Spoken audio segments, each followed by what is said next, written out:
Hey, what's up, guys? So we wanted to do kind of a quick market update, let you guys know what we're kind of water cooler talk, what Gleason and I are talking about in the office. And we're having conversations with buyers that we're running the numbers and they're like, oh gosh, it's almost like the people that are moving right now that are buying houses have to buy for whatever reason.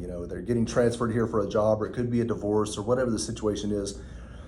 What I'm finding is the situation has to be perfect. I've had several buyers back out recently just because they're scared or the payment's going to be too high. And looking back at it, man, there were so many red flags in the beginning of the process that I should have picked up on.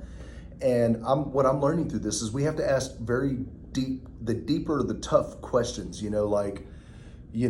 are you going to be comfortable with this payment? And people are like, oh yeah, you got to read between the lines. It's like, are you really going to be comfortable? Because what I don't want is to go through all this trouble and we get you clear to close and then you back out and decide you don't want the house for whatever reason. People are referring us their friends and their family because they trust us and they know they can count on us and they want our advice.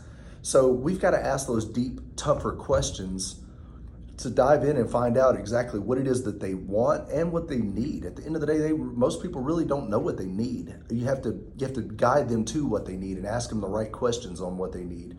And I think we have to be intentional about that. I've got a checklist that I use and I'm constantly going and refining my checklist on the questions that I'm asking every single client across the board.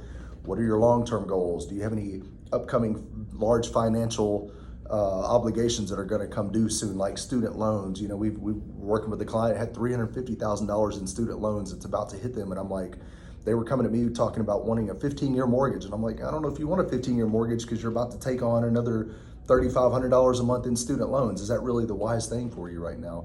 And then the second thing I wanted to hit you guys with is interest rates. If you look at all the projections from Fannie Mae, Freddie Mac, Mortgage Bankers Association, Mortgage News Daily, if you look at all the people that aggregate data for these large lending institutions, they're all saying our rates are going to stay flat for the rest of this year. I think the average market rate was going to be like 6.75. Next year, they are projecting rates to drop to, guess what, 6.5. So we may see a 0.25% drop in interest rates.